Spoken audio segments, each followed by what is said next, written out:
Dashbur. Na wstępie odcinka jeszcze komunikat Społecznego Komitetu Protestacyjnego Myśliwych. Ruszamy ze zbiórką podpisów pod petycją o odideologizowanie Ministerstwa Klimatu i Środowiska. Działając w interesie społecznym, wnosimy o odwołanie z funkcji ministra klimatu i środowiska pani Pauliny Hennig-Kloski oraz podsekretarza stanu w tym ministerstwie pana Mikołaja Dorożały.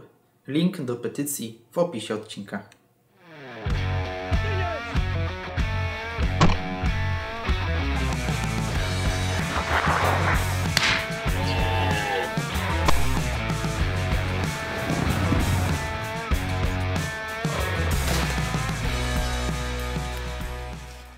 Dashbur, witam Was w kolejnym odcinku. Dzień dobry Panie Ministrze, standardowo kolejny materiał kieruję do Pana. Odcinek będzie trochę długi, więc jeżeli Pan znajdzie ten czas, myślę, że wyjdzie w granicach około 30 minut, może troszkę więcej. Będzie Pan miał okazję poznać mojego syna, jednego z kolegów, który zajmuje się odstraszaniem zwierzyny, też z pól, ponieważ dzisiejszym tematem nie jest nic innego jak szkody. My jesteśmy na polowaniu, przyjechaliśmy sobie z Michałem, z moim operatorem, na polowanie, pospacerować troszeczkę. Zobaczymy, co z tego wyjdzie, natomiast główna część odcinka jest skierowana do myśliwych, ale do Pana również i do osób, które nie mają świadomości, więc może troszeczkę porozmawiajmy na temat szkód łowieckich, ponieważ szkody łowieckie koledzy myśliwi, koleżanki myśliwe, Diany wiedzą, natomiast może aktywiści, oponenci nie wiedzą. To Panu powiem, Panie Ministrze, jak widzi Pan za mną, mamy przepiękne pola. Pola notabene mojego kolegi z koła, Zbyszka. Pozdrawiam Zbyszka tutaj bardzo, bardzo gorąco. No i tych pól, jak widzicie, jest dużo. I na tych polach żeruje zwierzyna. My widzimy, mamy w kadrze kilkaset hektarów. Natomiast sprawa dotyczy całego kraju. Najlepszy jest tekst aktywistów. Przecież szkody łowieckie to jest około 120 milionów w skali roku. No i mają tutaj rację, nie można się nie zgodzić z nimi, ponieważ szkody od zwierzyny łownej, które wypłacają myśliwi z własnych pieniędzy, nie robią na to zbiórek, nie adoptują fizycznie dzików,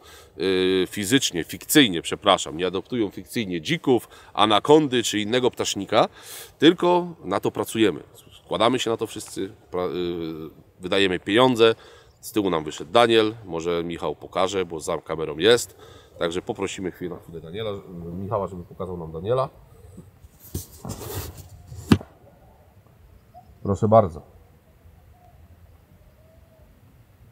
Ten sam, który był, jak dojeżdżaliśmy tutaj, ale wyszedł posłuchać, ponieważ widocznie zwierzyna potrafi słuchać. Może Pan Minister też się nauczy i zobaczy, że my naprawdę źle nie mówimy i my nie chcemy źle dla rolnictwa, nie chcemy źle dla polskiej przyrody, ale być może to w końcu dotrze. No ale wracając, oczywiście jest to 120 milionów wypłacane przez myśliwych jako w formie rekompensaty. Tylko tam jest taki mała gwiazdka i o tym trzeba pamiętać. Nie jest to dokładnie zweryfikowane, ponieważ nikt nie jest w stanie na dzień dzisiejszy w skali makro, w skali całego kraju zweryfikować i podać takiej kwoty. Jest ona podana szacunkowo.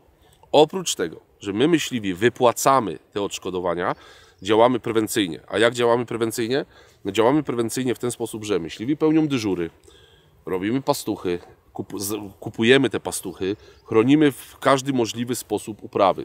Stosujemy odstraszacze, repelenty zapachowe, stosujemy odstraszacze dźwiękowe, sznury hukowe. Wszystko po to, żeby ta zwierzyna nie wchodziła nadmiernie w szkodę rolnikom. I wiecie, jaka to jest kwota? To jest kwota szacunkowa. Ja nie jestem w stanie Wam jej potwierdzić w żaden sposób, natomiast ktoś już mniej więcej to policzył, ponieważ jest to szacunkowo do policzenia i wychodzi to łącznie ze szkodami około 1,5 miliarda złotych. Bo dzisiaj największe koszty to są koszty szacowania. Panie Ministrze, kto Panu będzie szacował szkody, jeżeli na tym polu powstanie szkoda i myśliwi tego nie będą robić? Kto przyjadą pańscy oponenci z Wiwy? Czy skąd? Czy z niech żyją i przyjadą tutaj szacować szkodę? Proszę sobie założyć teraz hipotetycznie, bardzo hipotetycznie, że w 2025 roku, jeżeli Pan tak dalej będzie działał i pański tok myślenia się nie zmieni, pańska opcja polityczna będzie dalej tak działać, jak działa, przeciwko nam, przeciwko prawdziwym przyrodnikom, proszę sobie wyobrazić hipotetycznie taki mały ząg. Wszystkie koła łowieckie wypowiadają umowy dzierżawy obwodów. I co wy wtedy zrobicie? Mamy w Polsce 2700 kół. Prawie 5000 obwodów. I co wy wtedy zrobicie? Zastanawialiście się nad tym? Ja wiem, że jest to uderzenie myśliwych w rolników, ale my tego nie chcemy. Ale powolutku pana działanie dopycha nas do ściany. Myśliwi dalej tego nie wytrzymają. Dojdzie do sytuacji takiej, że solidarnie, myślę, że w końcu przejrzą na oczy, ponieważ środowisko myśliwych jest podzielone. Jeszcze powiem panu jedno, ono jest podzielone na samej górze, gdzie jest walka o stołki, o wpływy, to tam o kasę, to tam są podzieleni. Natomiast my na dole, my nie jesteśmy podzieleni ani między rolnikami, ani nie jesteśmy podzieleni między sobą. Ale jeżeli pan dalej tak będzie robił, to myślę, że w końcu ktoś uderzy ręką w stół naprawdę mocno, nie podpisze umów dzierżawnych i co pan wtedy zrobi? Niech pan pomyśli. Tu jest w każdym kole łowieckim, jeżeli jest 2500 kół, w każdym kole myśliwi szacujący szkody to jest mniej więcej od 2 do 5 osób. Zakładajmy, że są tylko 2 osoby. Wykształcone, wykwalifikowane, mające samochody terenowe, znające się na tym, co robią. Skąd pan nagle weźmie 5000 pracowników minimum, którzy przyjdą i będą szacowali szkody? Skąd ich pan weźmie? Mało tego. Jeżeli wypowiemy umowy dzierżawy, a możemy to zrobić, to co się stanie? Nie będziemy polować. Ja panu, jeżeli pan będzie chciał, to ja panu to wszystko opowiem, jak pan przyjedzie. Wystarczy wziąć, bo koalicje aktywistyczne nie mają pojęcia o przyrostach naturalnych, o przyrostach zrealizowanych. Jeżeli przyjmiemy skromnie, że na tym obwodzie, gdzie jesteśmy dzisiaj, żyje sobie 50 dzików, i realny przyrost tego gatunku to jest 300%. On jest książkowy, natomiast przyjmijmy 300%. Realistyczny, taki naprawdę, ja uważam, że jest około 500. Ale przyjmijmy 300. Jeżeli z tych 50 dzików 25 płeć żeńska, 25 płeć męska. Czyli jeżeli zrobimy 300% razy 25 i teraz wystarczy to sobie przemnożyć, wystarczy wziąć kartkę, długopis, to na tym obwodzie, to jest proste liczenie, po 3-4 latach niepolowania nie będzie już 50 dzików. To będzie ponad 200, 250 i to będzie rosło lawinowo. Pan już uruchomił kulę śnieżną, która powoli się z tej góry toczy. Tylko że na samym dole to ona rozbije was. A rykoszetem dostaną rolnicy. Więc to tak pokrótce. Teraz chciałem panu pokazać, zaprezentować drugą część materiału, gdzie nagrywaliśmy ją w tym samym miejscu. Był tu ze mną mój syn, był kolega Paweł. Pokazywaliśmy odstraszacze. Zobaczy pan zaraz, bo to było kręcone trochę wcześniej. Zobaczy pan odstraszacze, zobaczy pan pole ogrodzone przez nas, przez myśliwych, pole rzepaku. I proszę sobie to przełożyć na skalę makro, na skalę całego kraju, nie tylko mojego koła, bo to w każdym kole się tak dzieje. I te odstraszacze nie zakupuje Viva, czy Niech Żyją, tylko zakupujemy my myśliwi za swoje pieniądze. I my walczymy o to, żeby u rolników szkody minimalizować. Nie da się ich zlikwidować, nie ma takiej możliwości, żeby nie było szkód. Nie ma takiej opcji. Natomiast można je minimalizować we wspólnej pracy. Natomiast pan nam nie pomaga. Naprawdę pan nam nie pomaga i nie ma pan realnej wiedzy. Ja panu przedstawiam czyste argumenty i merytorykę. Niech pan z nami zacznie rozmawiać na argumenty, nie na ideologię. Bo naprawdę proszę przemyśleć. I to mówię też do myśliwych. Zostaniemy doparci do muru. Dzisiaj Cyranka, Łyska, Głowienka, Czernica. A jutro co? Rykowisko zamkną? Zbiorówek zakażą? Bo komuś się tam tak wydaje, że tak jest dobrze? Nie. Tak dalej być nie może. Jeżeli nie dogadamy się, nie będzie dialogu, nie będzie rozmowy i merytoryki przede wszystkim podpartej naukowcami, którzy już pracują nad tym. Oni to pracują nad tym od lat, natomiast pracują teraz z panem ponoć. Powołał pan zespół taki, więc niech ich pan zacznie słuchać. Niech pan nie słucha ludzi, którzy o tym nie mają zielonego pojęcia, bo oni się nie nadają, kolokwialnie powiem, do tarcia chrzanu, a nie do ochrony polskiej przyrody. Więc zapraszam, zobaczy pan, ile taki odstraszacz kosztuje, tam wszystko będzie powiedziane. Pan nam pieniędzy na to nie daje.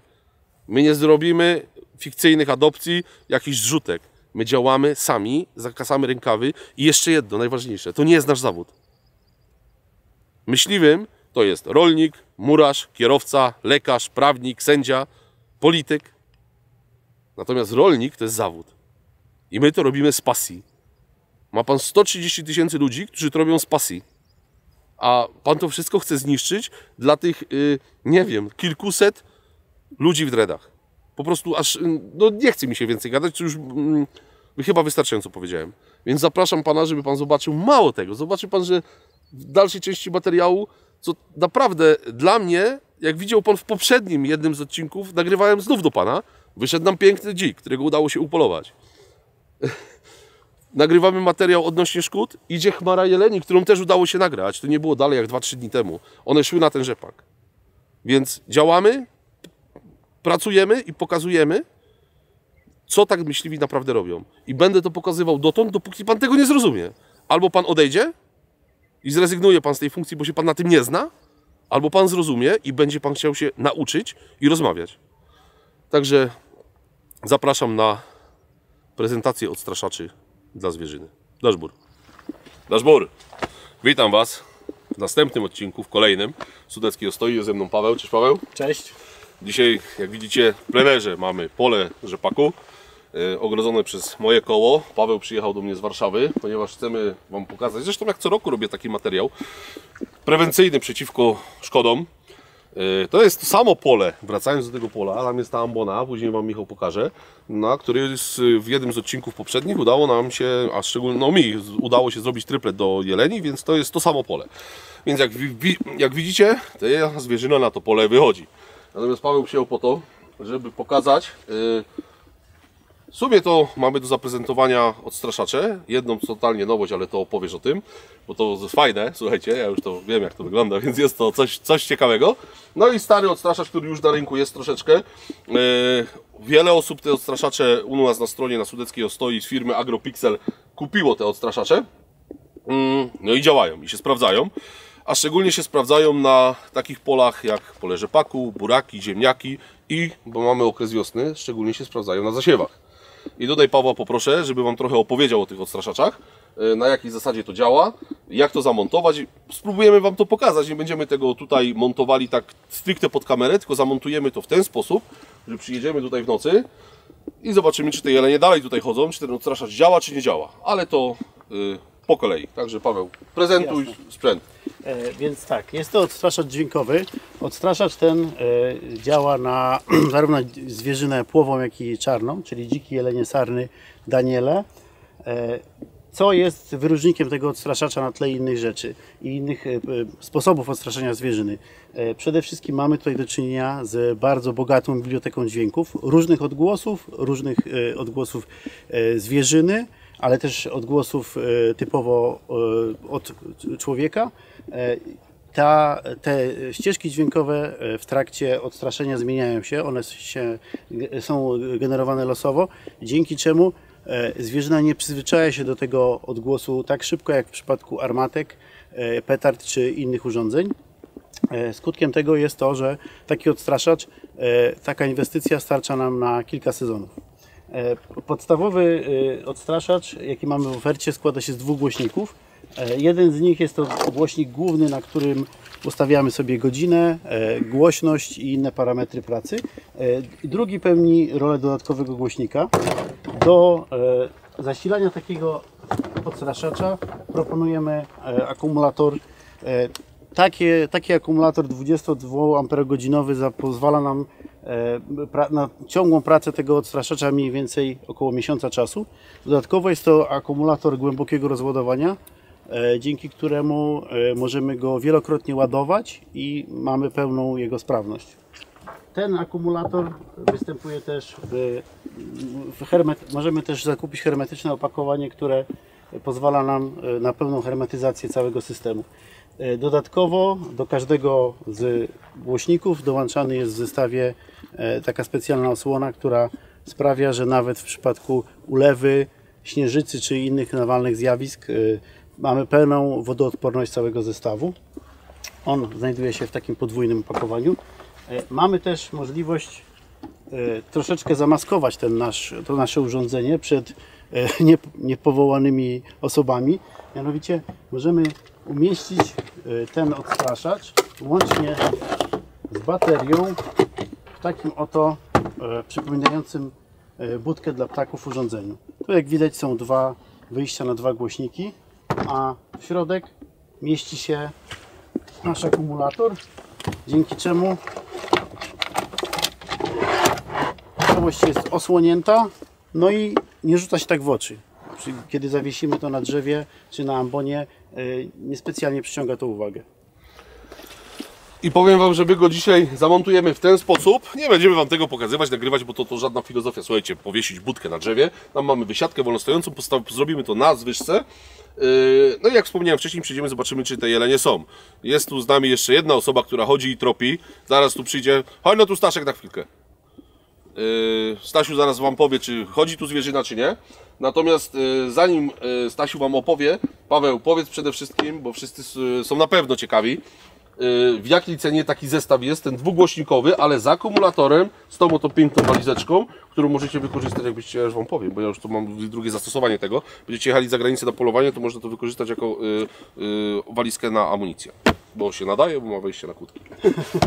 I powiem Wam, że od razu z tą budką, powiedzmy lęgową, odstraszacz podwójny i akumulator cały komplet, bo cenę odstraszacza znam, bo 1480 zł. Dobrze mówię? 550 brutto za podwójny. Za podwójny, przepraszam. 390 za akumulator i budka w cenie 60 zł. Aha, czyli cały komplet wychodzi w granicach 2000 zł. Dokładnie, dokładnie. Czyli mamy kompletne, wystarczy podłączyć, ustawić i miesiąc, jeżeli akumulator jest Mamy załadowany. miesiąc czasu. Oczywiście do tego mamy też możliwość do kupienia w cenie 300 zł panela fotowoltaicznego razem z regulatorem napięcia w pełnej hermetyzacji.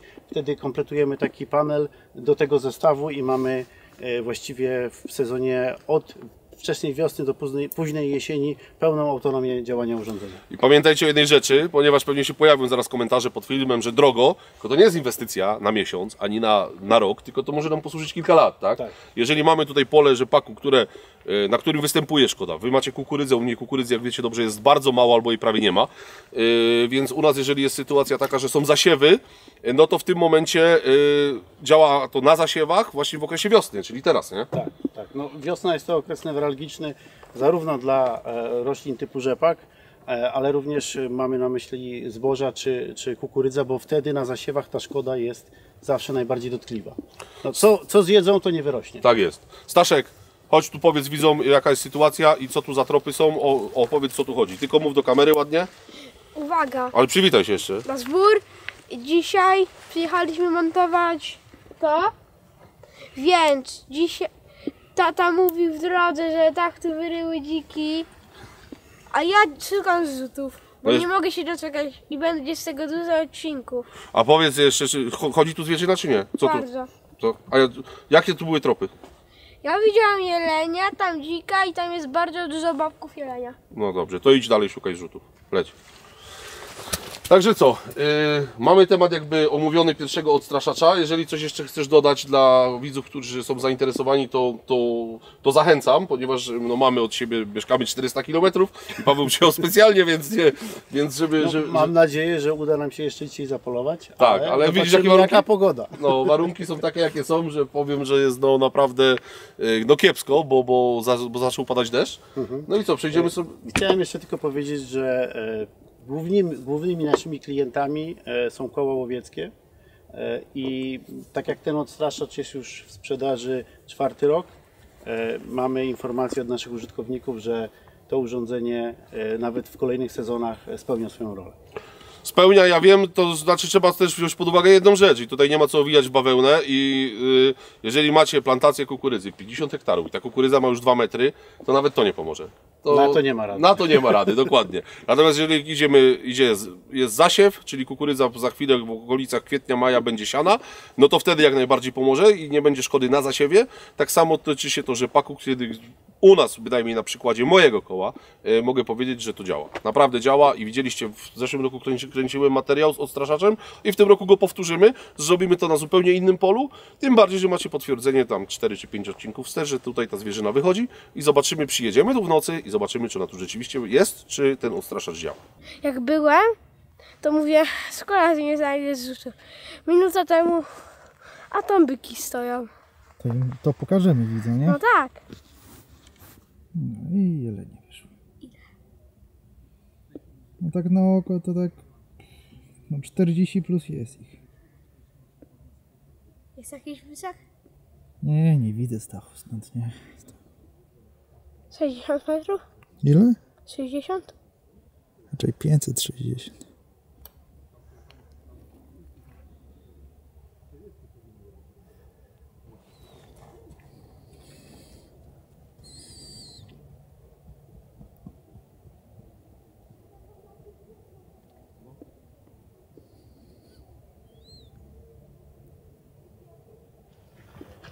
No i słuchajcie, przyszedł czas na drugie urządzenie, na nowość. Chciałbym, żeby Paweł Wam opowiedział o nowości, którą wprowadza firma Agropixel na rynek, bo to jest ciekawe urządzenie, ponieważ tutaj mamy dźwięk, ruch Światło i zapach. i zapach. Zapach też Odstraszamy 4 czynnikami. naraz w jednym urządzeniu, więc oczywiście Wam to zaprezentujemy, jak to wygląda, ponieważ głównie przyjechaliśmy tutaj, żeby Wam pokazać nowe urządzenie, no ale to już więcej opowie Wam o tym Paweł. Więc urządzenie nazywa się Strachozwierz i jest urządzeniem, jest odstraszaczem wielokanałowym. Jak wspomniałem przed chwilą, odstrasza za pomocą sygnału alarmowego, ruchu, zapachu i światła. W środku tej skrzyni znajduje się dmuchawa oraz syrena alarmowa, a także panel sterujący. Na wierzch skrzyni zakładamy taką oto postać człowieka. W momencie, kiedy ustawimy timer, kiedy przechodzi do straszenia, urządzenie nie tylko podświetla, nie tylko daje sygnał alarmowy, ale również nadyma tą postać, przez co ona straszy ruchem. Dodatkowo, ponieważ wyposażony jest w dmuchawę elektryczną, w środku znajduje się zasobnik z repelentem zapachowym, który odstrasza zwierzynę płową i czarną.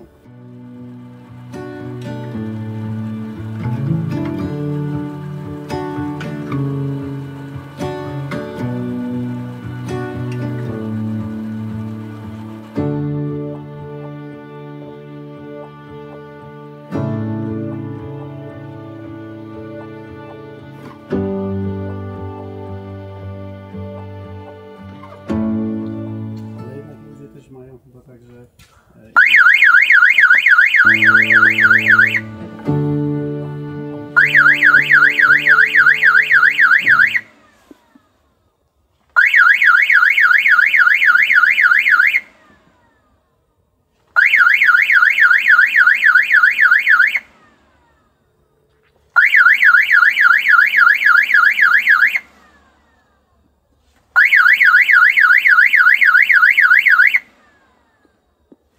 Jak widzieliście, ten wariat, jak się to nazywa? Strachozwierz. Strachozwierz. Słuchajcie, Strachozwierz, oryginalna nazwa. Podnosi się, jest tam dmuchała, to jest trochę na zasadzie tych balonów dla dzieciaków, ale oprócz tego jest sygnał dźwiękowy. Robi jakby policja. Jakby policja robił. No, a Paweł, tutaj można dźwięk zmieniać, czy jest tylko jeden? Jest, w tej chwili jest jeden dźwięk, natomiast można ustawiać sobie dowolne interwały. Aha, okej, czyli można, czyli interwał, możemy go ustawić, że on co 15 minut będzie wstawał? Tak jest. Albo co godzinę. To już, Dokładnie. no ale to dobrze, że to nie, słuchajcie, że on nie wstaje i nie jest ten cykl jakby bardzo długi, tylko lepiej wstawić ten interwał na przykład co 30 minut, ale żeby było krócej, nie? Tak jest. Stawiamy takiego wariata na środku pola.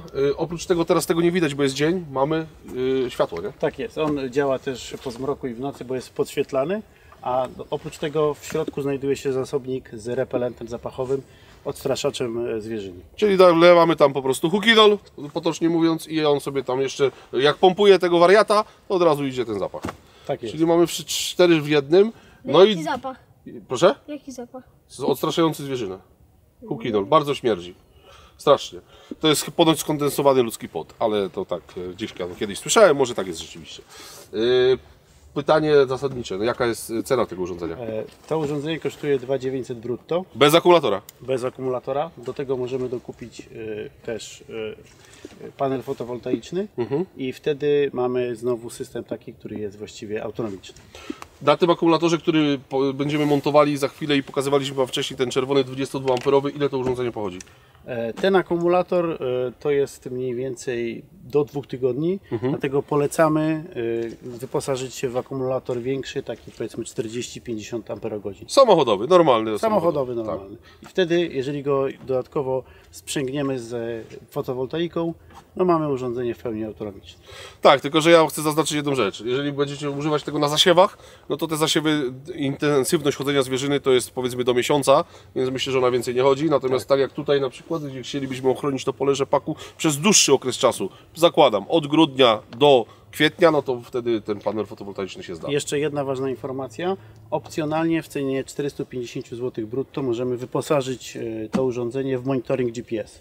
Czyli mamy pełny monitoring. Jeżeli ktokolwiek nam to urządzenie z pola zabierze, dostajemy informację na aplikację. Jeżeli następuje rozładowanie akumulatora, również dostajemy powiadomienie na aplikację.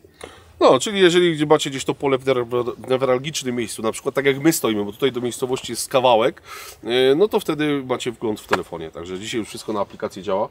No co, no wydaje mi się, że jest to urządzenie fajne. Myślę, że ci, co kupią, to znów inwestycja nie na miesiąc czy na 2, tylko na kilka lat. No i zobaczymy, jak się będzie sprawdzać. Ja myślę, że jedną weźmiemy na takie większe testy, postawimy to u mnie na obwodzie.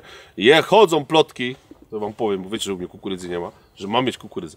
I to nie mało, tylko tej kukurydzy mam mieć dużo. Tam jak widać, tam właśnie jest pole przygotowane pod kukurydzę, takie ciemne, z tą miedzą po środku i tam ponoć ma być kukurydza.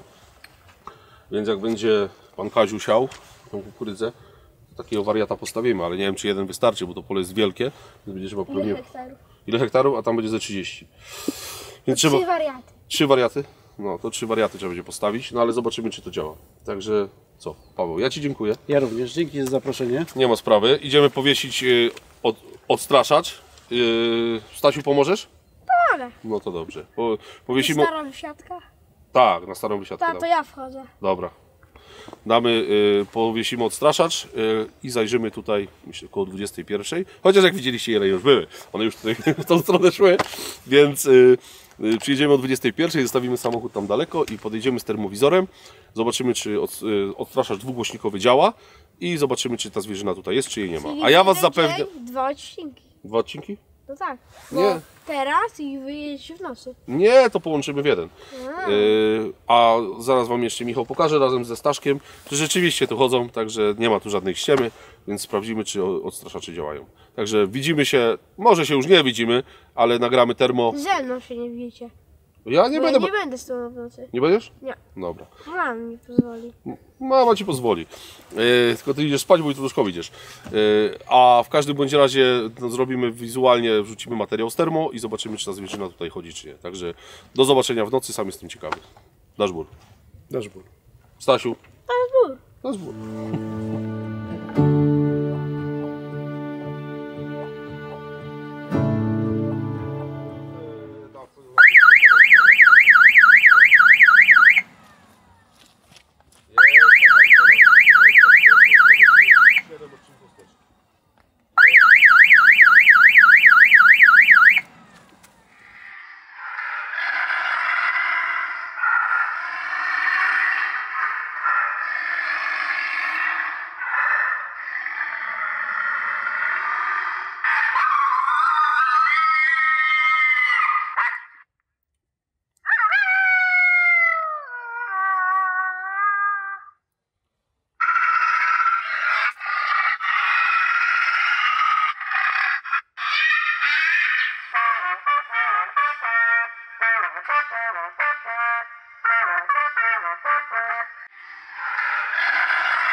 Thank you.